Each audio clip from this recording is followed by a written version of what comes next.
Right, we might as well jump straight in for the Stomping Ground. Hello, Mr. Joseph Parker. What's happening, mate? Hello there, sir. Good, thank you. Wonderful. Excited, happy, can't wait. Good. Oh, I can't wait. I tell you what, I spoke to you on launch press conference day. I thought it was good fun. I just want to know first up, did you walk away from that day with anything different after you and Fabio sat at the press conference table together? You know what? I just walked away. I walked away from the press conference and that day thinking, you know what? I need to show him. I need to show him the levels that we're at. I need to, I've been putting in the work in camp and obviously preparing well, but I do believe there's levels in the sport of boxing, and I just want to go out there and show him that there are levels. Did you think he was quite dismissive then, in a sense? Because the levels got brought up quite a couple of times at the press conference, and he did just kind of go, "Yeah, so what? Can you hear me? I got you." Did Sorry, someone just try and ring you? how much? Sorry.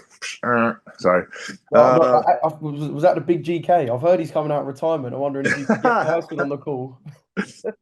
You know, with that press conference, just like you say whatever you need to say in order to, I don't know if you're trying to get to the other opponent or you is it what you believe or and but I don't know, you just take whatever they say and it's not really you don't really take the heed to it, you just take it in and listen to what they say and then you move on and this is where this is where all the work has been put in training camp. This is where you prepare and this is where you prepare not only physically, mentally as well.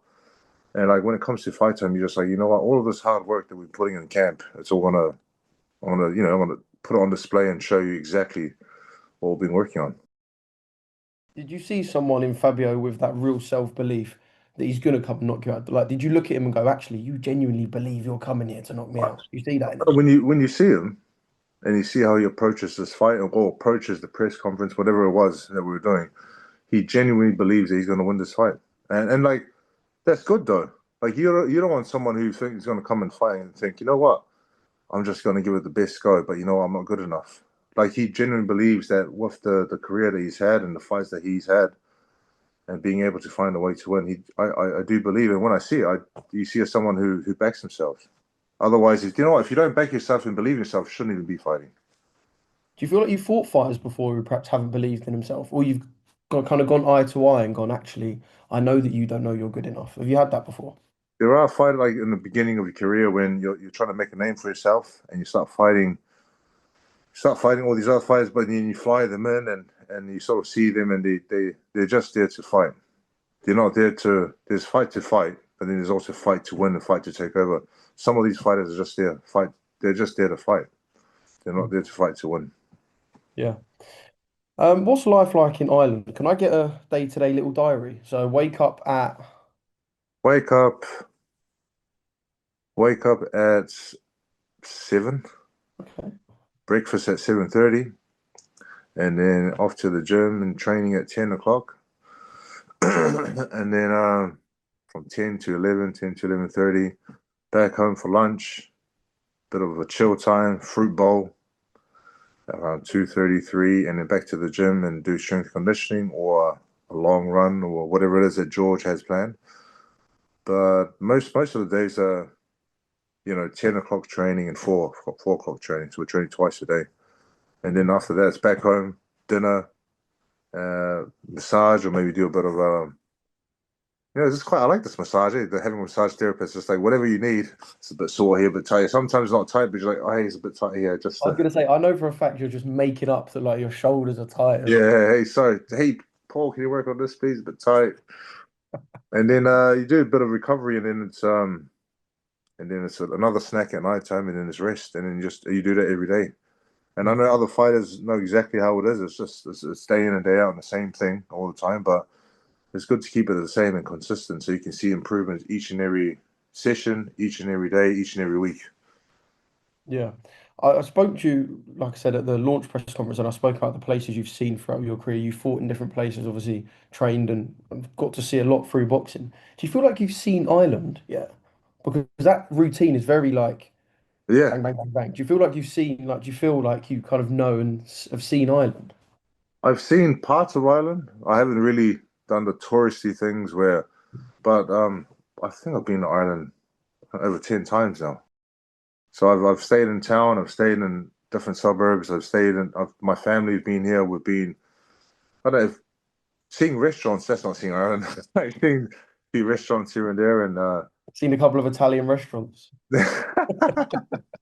or Indian restaurant, whatever it is. Um, but Ireland is a beautiful place. I haven't seen the whole. I haven't been able to be a tourist and go out and see the sights and see the places that attract people here.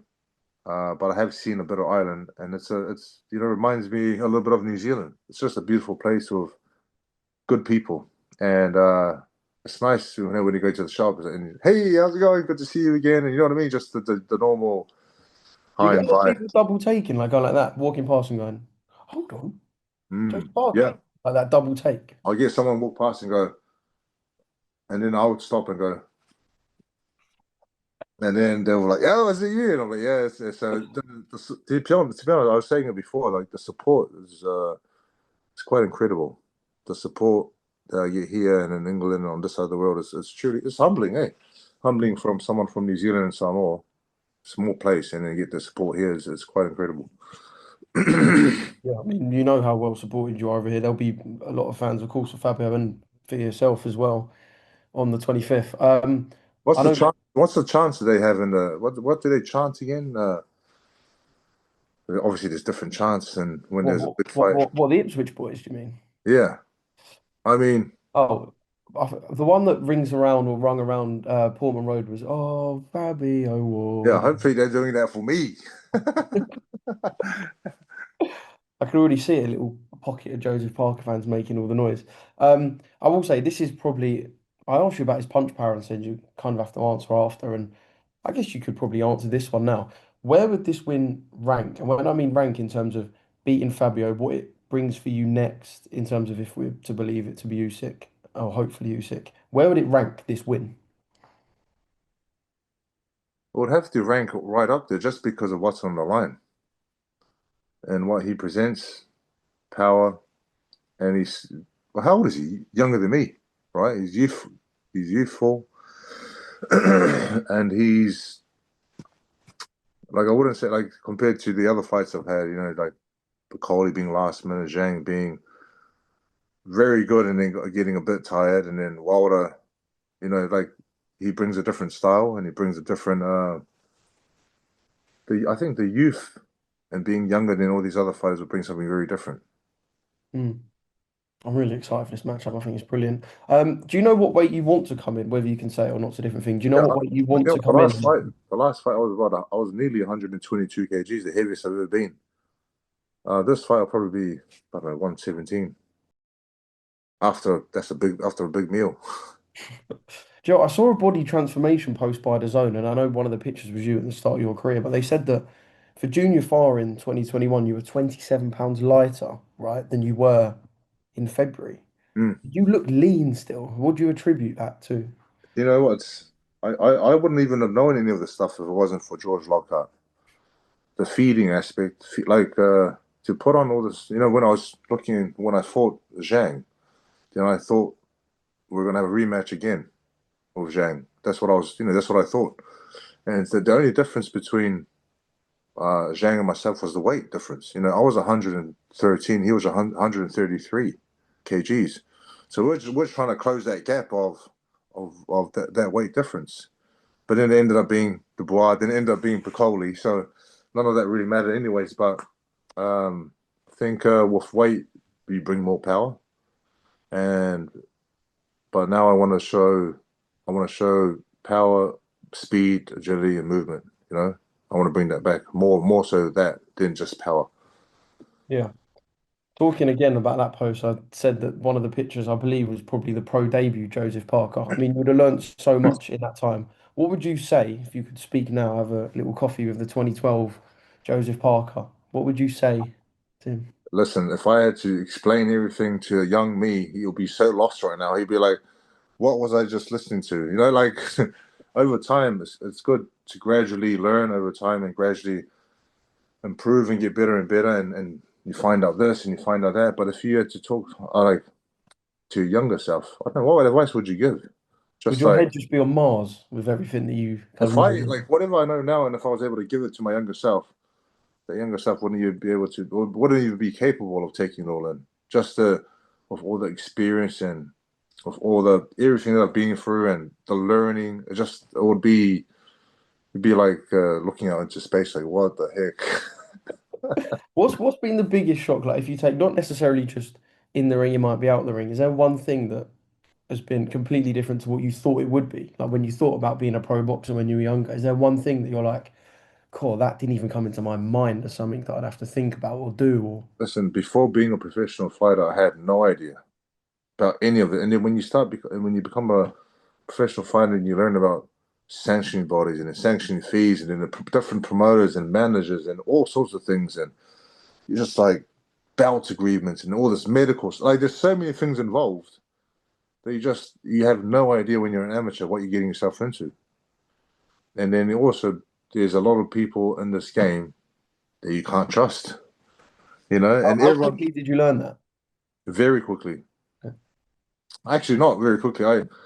I had a good promotional company sign me on for 6 years, and they invested heavily into me, which is why we're able to get fighters to New Zealand and fight in America and all that. But then when you start going outside of that and you start meeting more and more people involved in boxing, you're like, they all sound very good to you, and they sound like they're going to give you the world. But then behind the scenes, you know exactly what they're trying to do. Do you Boxing is think a very, it opens your eyes to many things. do you think you can be friends with promoters and managers like, You outside of the can game? be, you can be, but then you keep them where you're meant to keep them because they can say everything that sounds good to you, but deep down inside, they don't give a about you. Okay, so just keep them at an arm's length, kind of. Just keep them where they belong, and they'll keep you where you belong. And Okay. there are promoters who have fighters that they love and they want to get the best results for. But then they also have fighters who they say they'll do this, but then they don't deliver jack crap. Mm. So if I was to ask you who your favorite promoter is, you'd of course say Uncle Frank right now, wouldn't you? No, when David Higgins was my promoter, he would be my favorite promoter because he's my manager now, but he was honest, which is hard to find in boxing. He was honest, and he actually taught me along the way what's involved in boxing and sponsorship and events. So he would be my favorite. And I know Frank's my promoter, but also Frank looks after everyone else that he looks after Daniel. Like Daniel Dubois is fighting for what? IBF Eliminator. Is that the one I just seen? Is that true? Yeah, well, Frank Sanchez in an IBF eliminator with So some he went eliminator. from like one of the fights, then he sort of lost, but then he went and fought for WBA. Then like he's getting all these opportunities because Frank loves Dubois. Frank loves him, and and fair enough because he's the one that's helped him, throughout his career and brought him up, and Frank loves Tyson. I think Frank, we work together, but I don't think he has the same love that he has for other fighters. I'm from New Zealand. I'm not meant to be on the circuit of heavyweight boxing. Do you ever watch back the old videos of when Higgins touched down in the UK and just caused mayhem? Yeah, and I loved it. They were so good. Mate, I used to be at school watching IFL, like Higgins is back, just causing absolute mayhem in the You were UK. in school, I was in school, yeah, when you fought AJ in 2016 or 17. 2018. Was it Look at 2018? you now, though. Oh, yeah, actually, yeah, I was in sixth form, yeah. Yeah, I Well, used to just love Higgins how just old are coming you? off everyone. 27. Same. Side eye, that one. Um, so you mentioned Daniel in this IBF eliminator with Frank Sanchez. Forget the opportunity in a sense. Does it not sit right with you still? Is it uncomfortable that you and Daniel didn't fight? We had the build up and there was no fight. Does that not sit right with you still? To be honest, I don't really care. But if I look at it and break it down, he got sick 2 days before the fight, or a day before the fight, 2 days before the fight. Martin Piccoli stepped in, had a different fight, and then he went on to fight Usyk. And I know that's for he had the other belt and it was the unification, undisputed. But listen, boxing for me, sometimes things that happen just go. I'm like, that just happened. So we have no, as fighters, you got no control. And if you don't have a promoter really wanting you to do well, you're not gonna get the you're not going to get the opportunities the other fighters get. Truthfully, Yeah, I mean, at least there is a lot going on in the division. There's some movement, which is what we want. I mentioned Tyson earlier. Has he told you anything about this comeback? oh, I someone said that he's coming back. Yeah, I think Yeah. Frank Warren said he's coming back, right? Yeah, I mean, I saw something that Frank said he's coming back, but I can't seem to find the actual root source of it. But So I'm Frank gonna said he's coming message back Frank. next year. The last time I spoke to him, he said he looks very happy with his family, training every day, enjoying life, going for runs in the boxing gym, training his son, his nephew. But if he comes back, that'll be. I'm not sure who's he going to fight. Who's he going to fight if he comes back? AJ? You? Me? We'll never fight. Me and Tyson and I. Well, like to be honest, after everything, What's the number of zeros? How many zeros would it have to be? I don't know. Let's ask him what he's done for me though. Like he took me in when I was looking for, when I was looking for a coach. He linked me up with Andy Lee. He linked me up with George Lockhart. Took me in, trade like let me use his gym, his house. Over at his house for Christmas with my family and his family. It's just it's one of those fights where I didn't think it would ever happen because it was just the respect that I have for him. It's like a brother. I Yeah. do want to like when he was the best in the world and he had the belt and everything, I wanted to fight the best in the world. But every time I looked at him, would I actually fight him? I don't know. Oh, fair enough.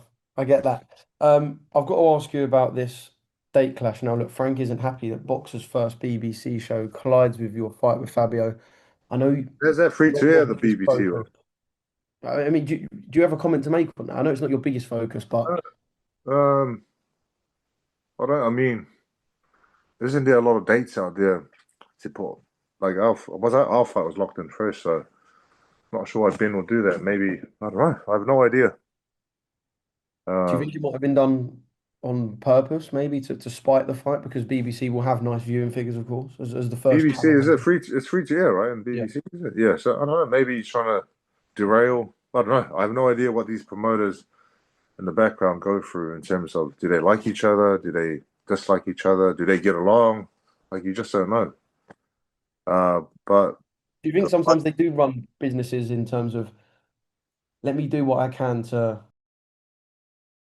well, I yeah, don't know. like sometimes you want to be on top of the other promoter, or you want to be on top, or you want to say, Do you think they do things purely out of spite sometimes, promoters, sometimes, to each yeah, other? I'm sure they do. They're promoters. That's what they do. You never know, like the games that they play, you Mm, know, as promoters. yeah. Final one. I'm in Sheffield right now, ready for Dave Allen to headline against Arsenal When Makhmedov. is How that does this that one week? look for you? This weekend, this Saturday. Bloody hell. Already. We're getting closer to your date. How does that one look for you this weekend? For me, I did mention it again. I think Makhmudov would be, I would say, the favorite going into this fight. But then again, what was this? He had a fight. He lost to Guido. He lost to Carbayal, and Dave Allen actually surprised us all with the Johnny Fisher fight, and he's actually looked like he's in better shape now. So I would say that Eisenbach is still the favorite, but you can't count Dave Allen out. And I know a lot of people want to see Dave Allen do well. He's just a nice person, really. And he's like the underdog. Sometimes you want to see the underdog come in and take your business and sort of like revive. He's revived his career, and I hope he does well. There was a rumor that started circling quite heavily. I don't know, well, you'll be able to tell me this year around you and Dave. Was there ever something that even got to a talking stage? Yeah, they offered me a fight with Chisora. I said yes. Then they offered me a fight with Dave. I said yes. I just said yes to every fight that they offered me. That's Then it, very Joseph Parker. Put a then fight it in came front of down. him. Then it came down to Faber Wardley. I said yeah, let's do it. So there's been many fights offered, but Dave Allen would have been a I don't know. If I was to fight Dave Allen, I'm not sure if I got to take that. Like it would be. I don't know what the build up would be like. That'd be hard for UK fans, two fan favourites. Look, if he's to win, there's been loads of talk, especially from Eddie, of course, about Deontay Wilder. Do you think he could beat Deontay Wilder? In recent form, the Wilder that fought me, then he fought Zhang and lost, then he fought Noah recently. that we saw online, and he didn't look like the same as when he fought me or Zhang. Like he looked a little bit off. So like just a timing thing, really. Dave Allen looks like he's on his way back and on his way up, and Wilder looks like he's on his way out. So it could be, it could be a surprise here, everyone. Maybe one day. Joe, I really appreciate your time. Thank you very much. And I will see you in bloody hell, 2 weeks. Two I'll see weeks for the you big one. I'll see you in Riyadh. Oh no, jokes. So see you in London. Makes a nice change. Joe, you're the man. Thank you, Ellie, brother. thank you very much. Good And to I'll see see you you. very soon.